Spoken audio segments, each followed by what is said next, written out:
Welcome back to Happiness Isn't Brain Surgery with Doc Snipes, practical tools to improve your mood and quality of life. We're going to continue in this section talking about building resilience. We want to define what are the characteristics of resilient people and how do you develop these characteristics. In the first section, we talked about what resilience is, which is great, but knowing what it is doesn't help us unless we know how to do it. So we're going to talk about what characteristics you need to develop within yourself. So there are several assets. Remember, we talked about assets and resources before. There are 5 assets and 1 resource that we're really going to talk about here. And we're going to start with the assets. So your first asset, and not in order of importance necessarily, is coping.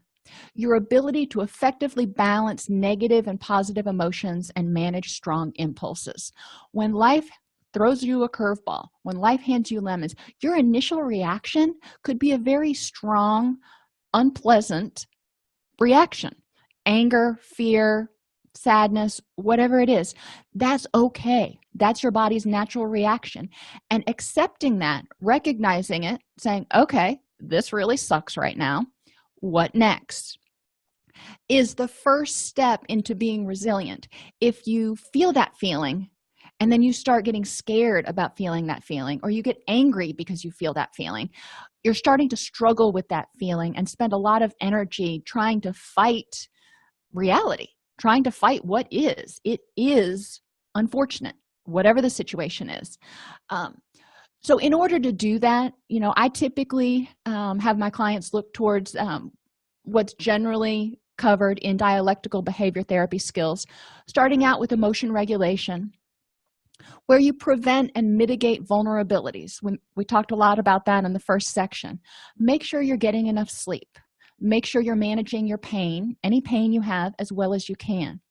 Make sure that you're eating a quality diet so your body is as healthy and as strong and as resilient as it can be. Think about when you get sick. When I was in college, every semester, I would put off studying and for final exams until like the week before. And then I would study and I would stay up late and I wouldn't get enough sleep and I would eat pizza and ice cream and, just do horrible things, which made me more vulnerable to getting sick. And almost without fail, at the end of every semester, final exams, I would get sick because I was not resilient. My body could not encounter a germ and bounce back. It encountered the germ and it said, I ain't got any energy to fight you. Go ahead. So I would get sick. Emotionally, we are the same way. We need to make sure that our body has the resources to make the happy chemicals. Our body doesn't just make white blood cells to fight off infection. It also makes the hormones and happy chemicals that help us feel relaxed and deal with stress. So we need sleep, good quality sleep. We need good nutrition. We need to get some sunlight to help our circadian rhythms stay balanced. And there are all kinds of other podcasts on those things, so I'm not going to go into them too much. But we also need to learn to experience emotions, radically accept them, which means look at them, or, I'm a visual person, so I say look at them. Accept how you feel in the moment and say, it is what it is. What can I do now? Recognize that when you feel these feelings, you've developed ways of reacting to them that you can think of as urges. So sometimes if you're a smoker, when you feel stressed, your urge may be to smoke a cigarette. Okay, that's up until now how you have dealt with stress, or at least stress in the short term. Recognize that feelings and urges pass in about 20 minutes if you don't feed them. If you focus on them, if you dwell on them, if you continue to think about them, you're giving them energy and they're going to last longer. So think about your urges and emotions like a bee landing on your arm. That feeling is the bee. The first instinct that a lot of us have is to swat the bee off because we don't want a bee on our arm. But if you swat the bee off, you're likely going to get stung. So that would be a negative consequence. If you can resist the urge, eventually the little bee is going to fly away. Resisting your urges to self-harm, to drink, to smoke, to do something unhelpful is kind of the same way. So this can help you a little bit with emotion regulation. In order to tolerate how you feel while that bee is on your arm, while you're having the urges, there are distress tolerance skills. And some of the most effective skills are to get grounded in the present moment. I do a 4-3-2-1 exercise. When I start feeling really stressed, I will focus on 4 things I can see, 3 things I can hear, 2 things that I can smell, and 1 thing that I can feel. I don't want to focus on how fast my heart is beating. I don't want to focus on whether I'm breathing deeply or shallowly. I want to focus outside of myself and get grounded in the moment so my body has a chance to let that adrenaline surge go away. Adrenaline surge is there. That fight or flight reaction is there to protect you. But most of the time, you don't need to hold on to it. Most of the time, you're not in vital danger. Letting it go, and then you can think in a clearer mind and move on to problem-solving skills. So if you have questions about other distress tolerance skills, there are podcasts and videos on our YouTube channel about distress tolerance, so you can look at those there. So coping, just to kind of sum up, is one of the first characteristics of resilient people. If you can't deal with emotions, then you're not going to bounce back up. So we need to be able to figure out how to deal with it. Control and autonomy, a sense of personal identity and the ability to act independently to exert control over your situation. If you don't believe you have any control over the situation, then why would you bounce back up? It's like being in the boxing ring and you just got knocked down. If you don't believe that you can defeat the person, why would you stand back up just to get hit and knocked back down again? So control and autonomy is this idea that I know what I need to do. I know where I want to go. I know what's important to me. So I'm going to choose my actions based on that. Maybe I'm not going to win this particular match, but I can win something else later. So in order to develop this sense of autonomy and figure out what is it that's important to you, what is it that's worth exerting your energy on, what is it that's worth fighting for, and what is it that's worth letting go, ask yourself, who am I and what's important to me? When bad things happen, then you want to ask yourself, in terms of what's important to me. For me, it's my career, my family, our pets. I look at what things can I change in this situation. Can I change the situation? If this is a really unpleasant situation, what can I do to change it? Or can I change my reaction to the situation? An example, it may be a little hard to relate to right now. We're having a little bit of a crisis with hawks killing all our chickens. And that's really unpleasant for all of us. We love our chickens. We love all of our animals. And so I'm looking at it and I'm saying, okay, my kids are important to me. And this is really hard on my daughter, which is hard on me because I, take that personally when she's feeling upset. So what can I do? Can I change the situation? Do we want to pen them up so they can't be on free roam on the farm anymore? Or do we prefer to give them the quality of life where they can roam the 5 acres freely, just at a greater risk? So can I change the situation? Yes, I could. Is that what we want to do? And our decision as a family was no. So can I change my reaction to the situation? And that was my alternative. Changing how we as a family reacted when an animal, especially one of the chickens, got attacked. It's a God thing. It's a circle of life thing. But while they were alive, they weren't penned up. They weren't, eating only pellets. They were able to go out and forage for bugs, and they were happy chickens. So that's kind of how we look at it.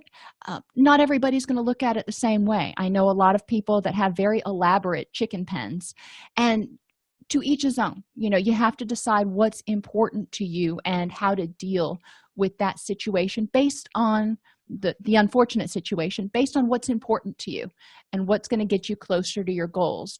And this helped us as a family move closer to our goals. Character and a sense of purpose and future. So once you know what's important to you, well, that's great. But now you need to say, how do I get there? I know what my destination I want it to be. I know who I want to be. I know who I want to grow to be. Even today, I'm almost 50 years old, and I'm like, well, when I grow up, I want to be like so and so. We always have goals. We always have things that we want to change or grow into, but you need to use what we call purposeful action. Make realistic plans for a meaningful life based on what's important to you, because you're going to have a lot of stuff come your way. And if you go after everything, you're going to be going off on these tangents and using a lot of energy and probably not moving toward what's most important to you and most rewarding. When you do take positive forward steps, notice them. Notice your forward moving thoughts and behaviors, and notice those things in others. So congratulate people for successes that they've had. Focus on the positive. Focus on creating a win-win and building positive energy, not only in yourself by noticing your successes, but also in others that can be supportive of you by noticing their successes. So you're creating this positive karma kind of environment. Confidence is the next thing. Confidence in your strengths and abilities. So you know what you want. You've kind of got a plan for how to get there. You have some coping skills to deal with life when it gets hard. But when life gets hard, how confident are you that you can actually use those coping skills and get through it? So looking at what are your strengths, list them out. If you're a visual person like I am, write them down. Figure out what you bring to a situation, not only as your asset, but also as your resources. Resources are strengths too. Who do you have in your corner? When things happen, ask yourself, in what ways does your response to whatever this is make sense? And that goes with that radical acceptance. It's not realistic to expect you will never get angry, you'll never be scared, you'll never be sad. You'd be living in a hole somewhere. Life is going to bring emotions, and your body reacts kind of automatically. What you do with that reaction is what's going to determine how resilient you are. But that automatic reaction, look at it. Ask yourself, in what ways does this make sense? Because your body wants to protect you. It's there. It's telling you there's a problem here, or we've lost something that's important to us here, or we've done something that's really pleasurable. Yay. Once you understand that that response makes sense, then it's easier to deal with it, because you're not telling yourself, well, I shouldn't feel this way, or I should feel this way. You feel how you feel. So why does it make sense? How did you get through similar situations? My grandmother recently passed, and my first reaction wasn't one of devastation. It was almost one of relief, because she'd been in so much pain for so long. Did I have a moment where I felt guilty for not feeling devastated? Sure. But I asked myself, how does this make sense in the big scheme of things? Well, I had seen her struggling and suffering for 10 years. So this was actually, she's at peace now. So in my mind, it made sense the way I reacted, and it's going to be a lot easier on my mother now that she's not having to watch her mother decompensate so much. So that helps me kind of understand my reaction and not beat myself up for I should feel this way or I shouldn't feel this way. Looking at how you got through similar situations. I went through a similar situation with my father when he passed away from cancer, and it was almost a relief when he passed. Yes, it's devastating to lose a parent, but there's also a certain amount of being at peace with it because it brought him peace. So think about how your reactions make sense and stop beating yourself up. And that kind of goes along with looking at any helpful or self-defeating thoughts you're telling yourself in response to something that comes your way. If you're telling yourself, I can't handle this, I can't deal with this, this is overwhelming, then you're going to feel that way. If you tell yourself that maybe I can't handle this by myself, I need some support, well, that's different. That's saying I can handle it if I've got support. So tell yourself positive thoughts, focusing on your strengths and pulling on your resources when something happens. That will give you confidence, and even planning ahead for when something happens will give you confidence that you can navigate life's storms. And competence is kind of the big deciding factor, because I know a lot of people who have a ton of confidence with an F, but not a whole lot of competence with a P. They think they can do everything, and in reality they can do a few things pretty well. And teenagers are famous for this because, well, they think they've got the world by the seat of the pants. So competence is the next thing. Once somebody encounters a situation and they've had to cope with it, they've had to draw on their strengths, they've had to go through it, this will either show them that they're competent and increase their confidence, or it will highlight the fact that they're not as competent as they thought they were, and it may undermine their confidence a little bit. So if something goes bad, it can happen. It's a learning opportunity. The things that do go good, you want to focus on that, though. So in order to build competence, get out of your own way and allow yourself to take chances. If you don't have those small little upsets, then when a big upset comes your way, you are going to be totally ill-prepared. You need to kind of build on your strengths as you go through. Notice, praise, and critique how you respond to stressors. And it can be small stressors, like somebody stealing your parking space, or not getting a promotion you wanted, or whatever the case may be. But when stressors come your way, notice how you handle them, praise yourself for the things that you do well and right to be resilient, and then critique constructively by looking at, okay, what can I do differently next time to be a little bit more resilient with this, to bounce back a little easier, or to not let it get to me so much. Strive for authentic success, which means being true to yourself. If solving a problem or achieving a goal may mean different things to different people. So what does success mean for you?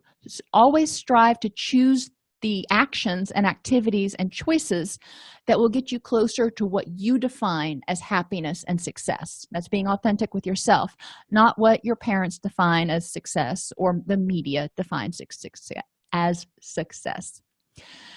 Act in your wise mind.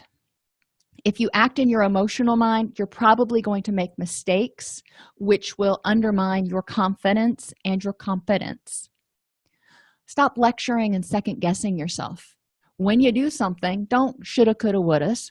Look at what you did, notice, praise, and critique, and move on. And make sure to rely on assistance and feedback from others to help you meet new challenges. When you're stepping out of that comfort zone, you're stepping into a place where you don't necessarily have the skills and tools yet. So you need other people or resources to help you learn those skills and tools. Think about if you ever learned a sport or tried to learn piano or a musical instrument. You didn't know how to play right away. You didn't know how to do it right away. You learned certain skills, you mastered those, and then your coach taught you, or your piano teacher taught you the next thing. Somebody else was there to provide you a little bit of insight or assistance into learning those new skills. You can get that through self-help books, through videos like these, through talking to friends, through therapy. There's a lot of places that you can get assistance and feedback, but it's important to recognize and cut yourself some slack if you don't have all the answers, because if you've never done it before, you probably don't have all the answers. Assets of resilient people also include having safe self-esteem and a safe internal environment. You need to silence that internal critic so you're not always telling yourself shoulda, coulda, wouldas, and focus on your strengths and abilities. It's important while you're doing this, in order to build your self-esteem, to see failure as a form of helpful feedback. Because if we haven't stepped out and tried something new, and generally when you try something new, you don't do it perfect the first time, that's not a failure, that's an opportunity to learn. So identify 3 times life has knocked you down, and what skills or strengths did you develop in response to that? What did you learn about yourself?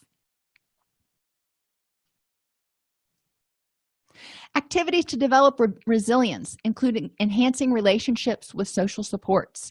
So don't just expect that your friends are always going to be there if you don't talk to them but once every 6 months or a year. You want to spend some time kind of nurturing those relationships, and that can be, 1 or 2 or 15 or 20. That's up to you. Try to avoid seeing crises or stressful events as unbearable problems. Yeah, they are uncomfortable and they feel awful at the moment. But if you see them as challenges and opportunities to grow, and if when something happens, instead of seeing it as unbearable, seeing it as something that's unpleasant but achievable is important. Practice radical acceptance, and that's just looking at whatever is going on and going, okay, it is what it is. What next? Develop realistic goals and move towards them. So you have these goals. What does happiness look like for you? What's going to be different when you're not depressed? Well, you're working towards those things, but you need to have steps along the way so that you can see you're making progress. Think about just stairs. Each stair step is progress towards your goal. What's the first step? What's the next step? Look for opportunities of self-discovery after a struggle, even if it didn't turn out the way you wanted and you are frustrated about that. Look for opportunities to learn more about yourself, what you did well, and what you could possibly do differently the next time. Keep a long-term perspective, considering the event in the big scheme of things. Sometimes things feel catastrophic in the moment, but in the big scheme of things, it's not so bad. One of our fences got knocked down in a storm a couple months ago, and it was almost 400 feet of fence. It was pretty overwhelming when I went out there, especially before coffee in the morning, and found that the fence was just laying down. Now, is it expensive to fix? Yes. Did it cause a lot of problems? Did we have to drop everything because we had to keep the animals confined? Yes. But in the big scheme of things, that night, all the animals had actually gone into the barn, so everyone was safe. And we had the ability to do what we needed to do to temporarily fix the fence. And, actually getting it fixed is kind of a long-term project. But we were able, in the big scheme of things, a lot worse could have happened. Maintain a hopeful outlook and care for your mind and body, exercising regularly and paying attention regularly, like before every meal. Do a mindfulness scan and ask yourself, what do I need? What am I feeling? What are my vulnerabilities and how can I address them right now? And address those in order to prevent drains on your energy reserves. That way, if something happens, you've got the ability to deal with it and you're not going to feel completely overwhelmed and like you're drowning. If you like this podcast, you can subscribe on your favorite podcast app, join our Facebook group at docsnipes.com/Facebook, or join our community and access additional resources at docsnipes.com.